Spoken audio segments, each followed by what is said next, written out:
How's it going out there, YouTube? All right. Today, we are still working on the third generation Toyota 4Runner. We hit a little bit of a roadblock. The hardware that was not included, I have to go get some. Since it's really hot here in the Central Valley, I'm always up early, and I thought I'd come out here and do some quiet welding with the TIG welder here. And I thought, well, I've got a front bumper, skid plates, rear bumper.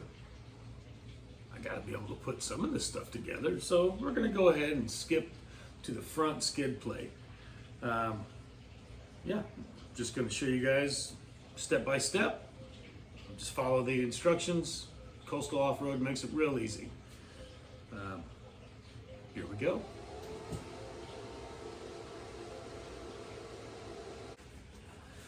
Okay.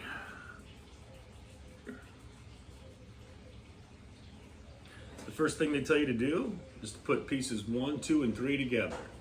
So we got 1 down here, 2, and then these are both number 3. One thing that the picture shows you that there's only a single gusset, but it does come with 2. There are holes. This is what everything's going to be bolted off of. This is going to bolt up to the differential, and then everything will go off of that and then bolt up towards the back. Okay, so this one we have to weld out completely because this is going to be our home base right here.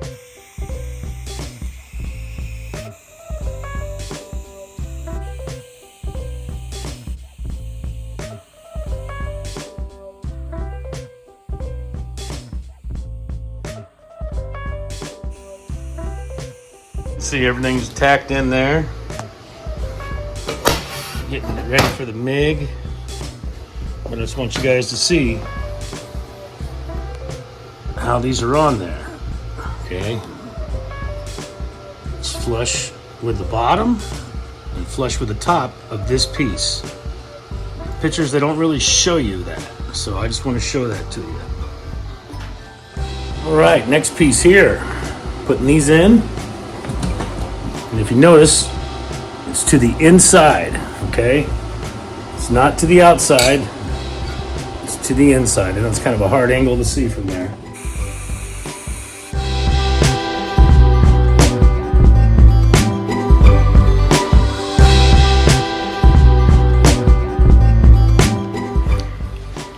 Okay, we're getting ready for the next piece. But I just want you guys to see, see how this sits in there? Now this piece, see how that sits in there? Just like that.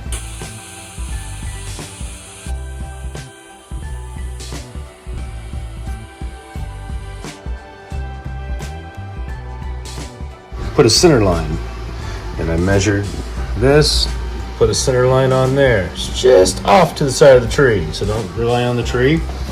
And then I put a center mark here. So now everything, that should help us line everything up that much better. We have the plate welded out. Marked our center on the plate, on our brace, and on the first part of our skid plate.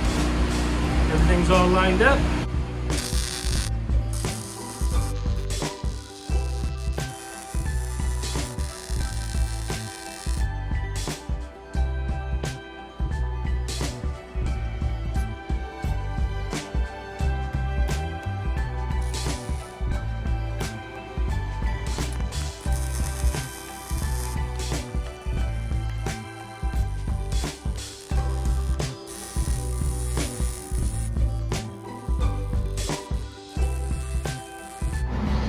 We got to remove these bolts here. I already got one bolt out.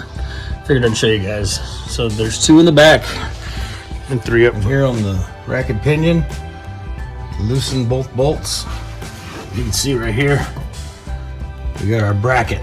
So I got that thing bolted in. Now I got a bolt in the front. We're going to use the floor jack. The instructions tell you to take this piece and bolt it in. And the last piece that I showed you on the rack and pinion. and then tack everything together. Well, I thought it would be easier to do it this way. We're gonna find out.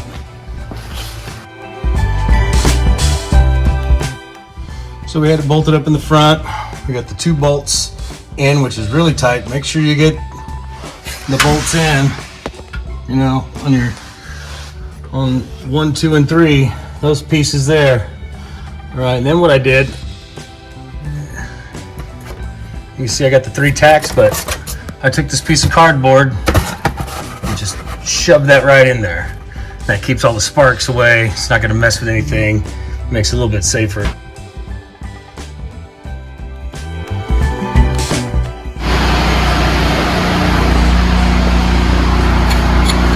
The last 2 pieces for the front portion. And what they want is they want 5.5 inches. I went and marked it out. 5.5 inches, right on the edge. She's all cleaned up. A little bit of wire wheel, little tiny bit of flapper wheel. Okay, now that we got this all welded and cleaned up, now we got to put it back in. I have to put it back in and bolt up the other pieces in place and then tack everything in place underneath. So that's the next step. After you get this thing all welded out, cleaned up, stick it back underneath there. And then we're going to take this piece and this piece and bolt them in. And then we're going to tack this one in place. And now I've taken the first piece of the rear plate and I've bolted it on. When you go to put this thing back on, leave the jack down a little bit so you can tilt it up, and then you can get the bolts back on, because it's got to go past our hookups up here and come back and loop on. So I was able to get them started and get a couple turns. Now, yeah, see, had those started, and then all I did was just hand tighten them, and I just gave this thing a little shove forward, and then I just got them hand tightened. And that's it for now. I'm gonna go up top, up in the front, and tighten those down. So I just want to show you real quick. When you bolt it up, it just goes right through the cross member, just the big holes, you know, in the cross member. Same thing up here in the front. It's really nice. And then once you get that one in, what I'm gonna do is I'm gonna tack. I'm gonna tack it here, here in the center. I'm gonna put 5 tacks just on the bottom. And then with the car jack, I'm gonna lower it down and then line these up and then tack those, put a couple little welds, and then unbolt it, take it down, finish welding it. Well, there it is, a little bit of a pitch. All that up front is nice and tight. I kind of left everything here in the back a little bit loose, but it's all lined up. And now I just got to take it off and make these last few welds. Oh, and it's 5 inches from this piece to the face. And the center one, you have to offset it 1 inch over. I guess it'll hit the transfer case. All